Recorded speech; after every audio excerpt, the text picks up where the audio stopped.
José Arturo Castellanos Contreras was a man of great courage, whose story remained hidden for decades, despite the magnitude of his actions during one of the darkest periods in world history, the Holocaust. Born in El Salvador in 1893, Castellanos was a diplomat and military officer who, when ordered not to grant visas to Jews fleeing Nazi persecution, disobeyed without hesitation and began a clandestine operation that would save over 40,000 lives. His work, carried out under the protection of the Salvadoran consulate in Geneva between 1941 and 1945, consisted of issuing Salvadoran citizenship certificates to thousands of people, mostly Jews, from countries under the control of the Third Reich. These documents allowed them to escape deportation and death. At a time when many chose indifference, Castellanos chose courage, and his bravery translated into a salvation network that enabled hundreds of families to escape concentration camps and the mass annihilation looming over Europe. Although the Salvadoran authorities initially did not support his actions, nor echoed Castellanos' heroism, his bravery, and that of those who worked with him did not go unnoticed by those who survived because of his efforts. Castellanos' story was not revealed until decades later, when Holocaust survivors began seeking the Salvadoran embassy in Israel to thank him for the life he gave them. The posthumous recognition of Castellanos as righteous among the nations by Yad Vashem in 2010 marked the culmination of a legacy that remains alive in later generations. Through this narrative, we will explore the life of José Arturo Castellanos and his quiet struggle to save lives amid a conflict that dehumanized millions. This is a tribute to a hero who, without expecting reward or recognition, chose to do what was morally right, facing an unrelenting system that sought to erase his name from history.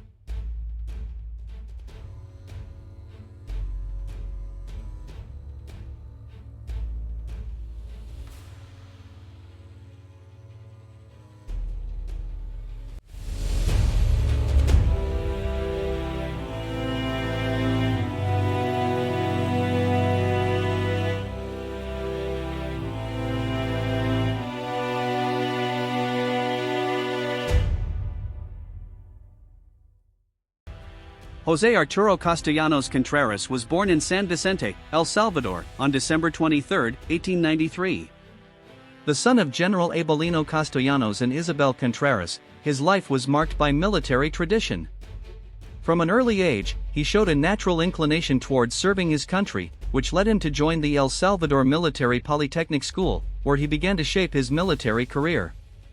His academic training was not limited to his homeland. He had the opportunity to complete his education in Italy, which provided him with an international perspective and a broader military education. With 26 years of service in the Salvadoran Army, Castellanos rose to the rank of Second Chief of the General Staff of the Army of the Republic of El Salvador.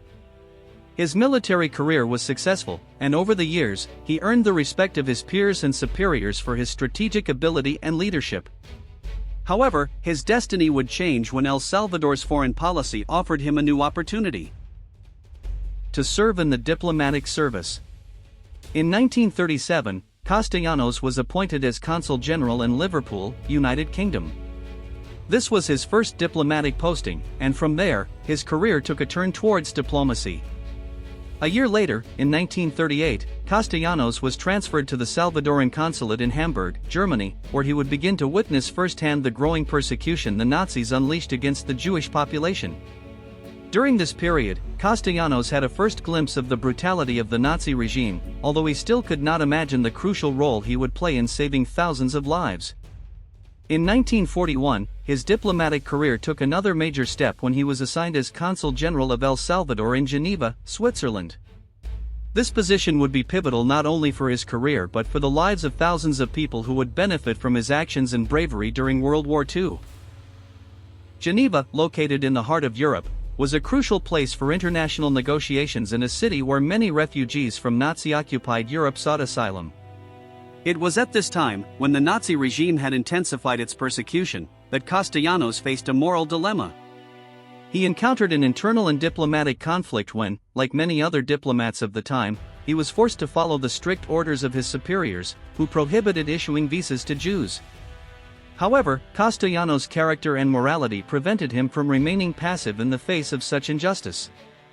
Throughout this chapter, we will see how his determination was forged, his resolve to act against official policy, and how this decision would mark the beginning of one of the most unknown but pivotal rescue operations of the Holocaust.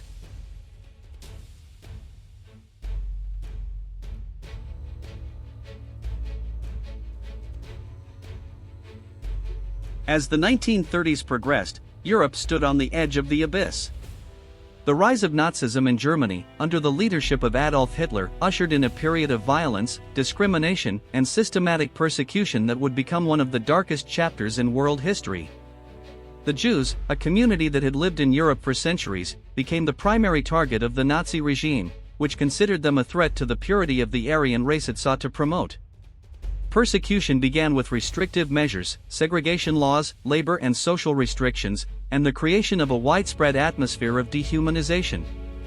However, the situation rapidly escalated with the Nuremberg Laws in 1935, which stripped Jews of their citizenship and prohibited them from marrying non-Jews, among other provisions. For many, these early signs of hostility were merely a prelude to what was to come.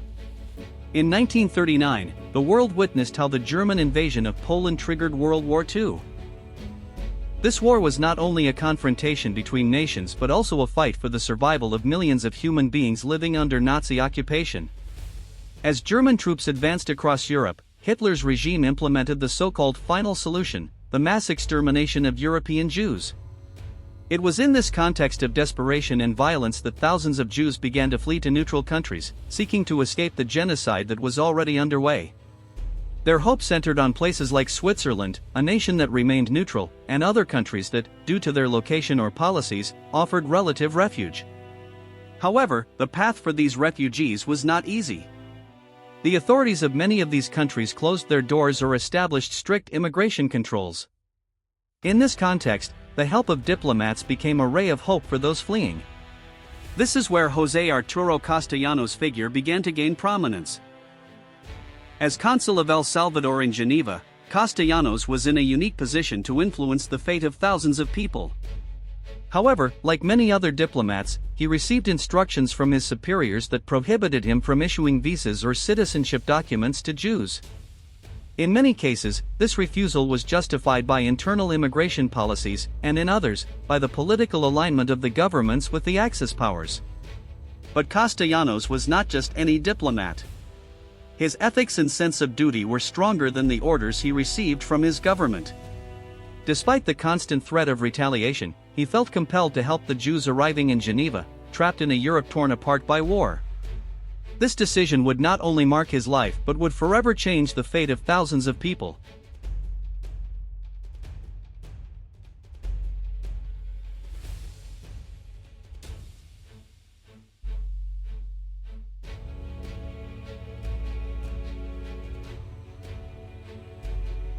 José Arturo Castellanos found himself facing a profound moral dilemma.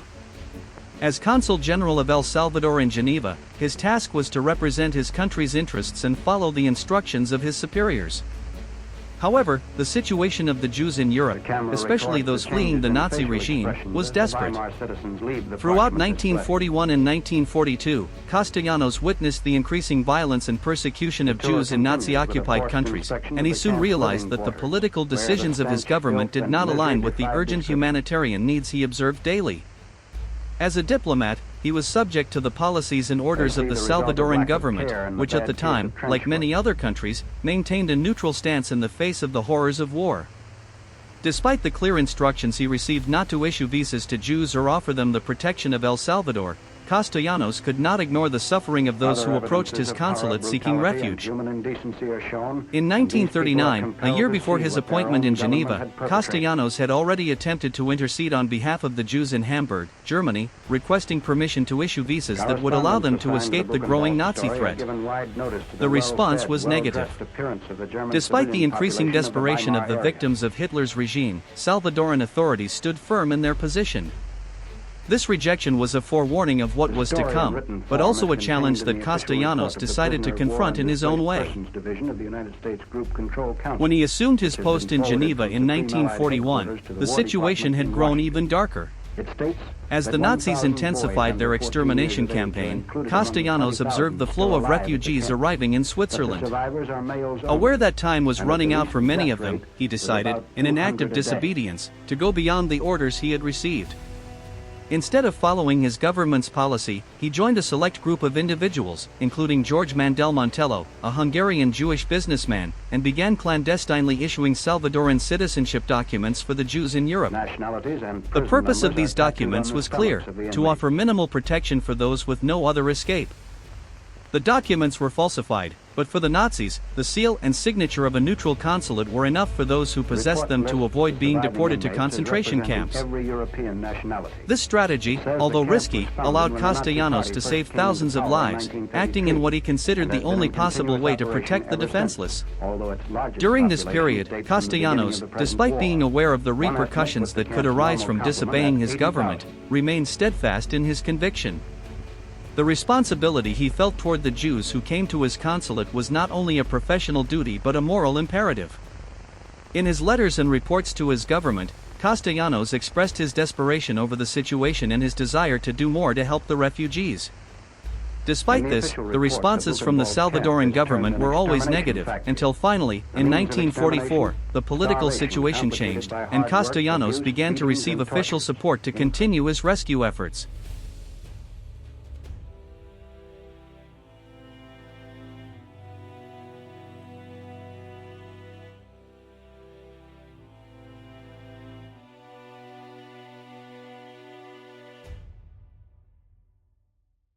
José Arturo Castellanos' work in Geneva during World War II was not merely a series of isolated acts of disobedience, but a meticulously planned and secretly executed operation that went on to save more than 40,000 people from the clutches of the Nazi regime.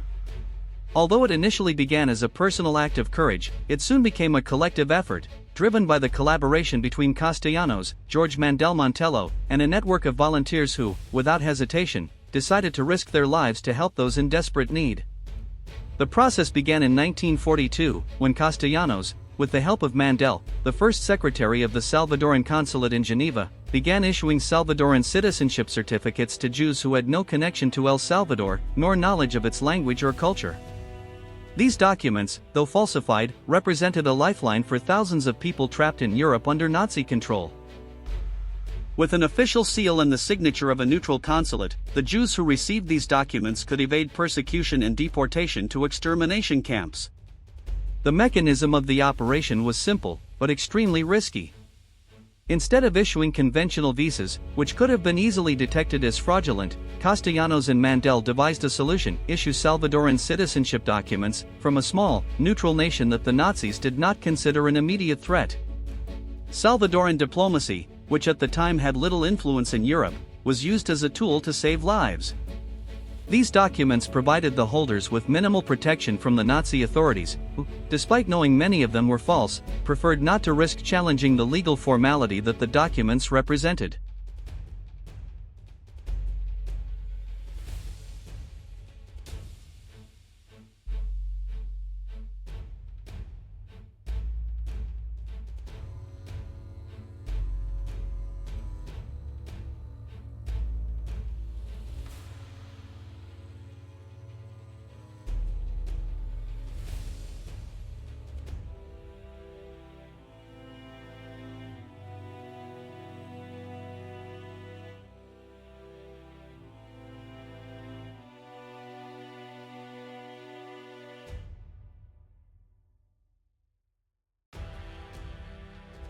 This process was carried out with extreme discretion.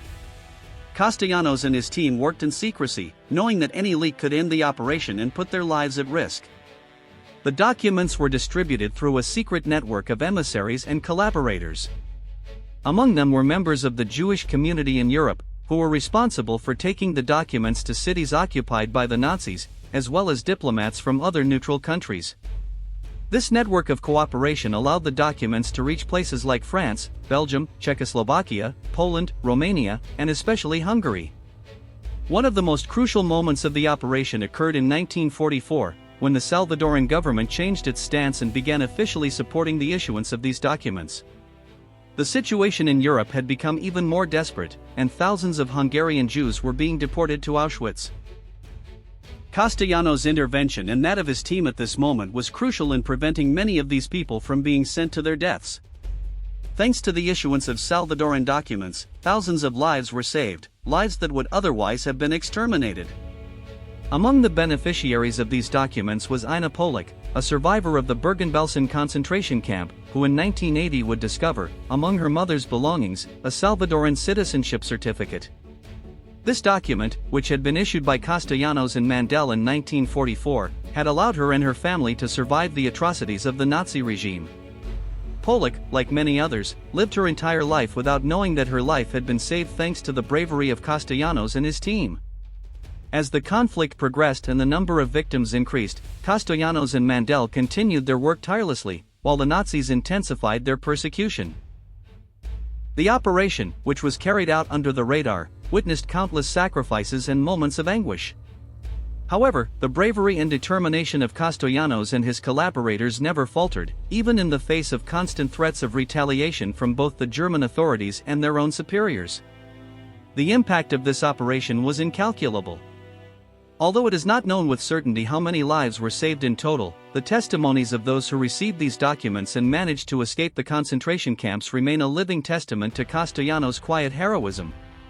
Each life saved represented not just a number, but a family, a story, a future that was preserved thanks to the selfless action of a man who, above all, chose to do what was right. Despite the magnitude of José Arturo Castellanos' work during World War II, his name remained in the shadows for many years. While thousands of lives were saved thanks to his brave actions, the story of his heroism was relegated to oblivion, without the recognition it deserved. Over the decades, his contribution to the rescue of European Jews was ignored, largely due to the lack of documentation and the indifference of governments that did not want to officially acknowledge the efforts of a diplomat who had disobeyed his country's orders. Castellanos, however, never sought glory or fame. His mission had been purely humanitarian, and his reward was seeing thousands of people escape Nazi extermination. Despite the magnitude of his feat, the fact that El Salvador was not in a position of international power during the war contributed to his story not being known or recognized globally. To many, Castellanos was an unknown hero, a figure forgotten by history who acted without expecting anything in return. However, in the decades that followed, Castellanos' story began to come to light. In the years after the war, Holocaust survivors, many of whom were beneficiaries of Salvadoran certificates, began contacting the Salvadoran embassy in Israel to thank Castellanos for saving their lives. These stories of gratitude were the first step toward the world beginning to recognize the heroism of this Salvadoran diplomat. In 1995, U.S. President Bill Clinton publicly praised the work of Salvadoran diplomats who, during the Holocaust, had saved thousands of lives by granting them Salvadoran citizenship documents. Although Castellanos was not specifically mentioned in his speech, his work was finally recognized internationally. Despite the lack of formal recognition by the Salvadoran government, Castellanos' story spread in diplomatic and community circles, and his name began to resonate among those who knew of his legacy. It was in 2010 that the most significant posthumous recognition for Castellanos occurred. That year, Yad Vashem, the Holocaust Memorial Institute in Israel, awarded Castellanos the title of Righteous Among the Nations, an honor given only to those who, with courage and without expecting reward, risked their lives to save Jews during the Holocaust. This honor, one of the most prestigious to be received for acts of humanity, was a victory not only for Castellanos but also for the historical memory of El Salvador. In the 2010 ceremony, Castellanos' daughter, Frida, was present to receive this honor on behalf of her father, who had passed away in 1977. With emotion, she thanked the authorities of Israel for recognizing the value of a man who, though unrecognized in his lifetime, had done what he considered his moral duty. Frida Castellanos expressed in her speech that her father never acted seeking recognition, but simply out of the desire to do what was right. That same year, in San Salvador, the municipal council changed the name of Boulevard Venezuela to Boulevard José Arturo Castellanos in honor of the Salvadoran diplomat. This action marked a public recognition in his home country, though the tribute was wrapped in the political controversy of the time. In 2016, the then mayor of San Salvador, Nayib Bukele, again honored Castellanos by naming an important avenue in the city after him. Although Castellanos' official recognition came late, his story began to resonate powerfully in El Salvador and around the world. At that moment, the Salvadoran people, and particularly the international Jewish community, were finally able to pay tribute to a man who had made an immense sacrifice to save human lives, without worrying about the consequences for himself. This act of bravery, based on principles of humanity, became the legacy of José Arturo Castellanos, a hero silenced by history, but whose memory and act of courage now live on in those who continue to tell his story.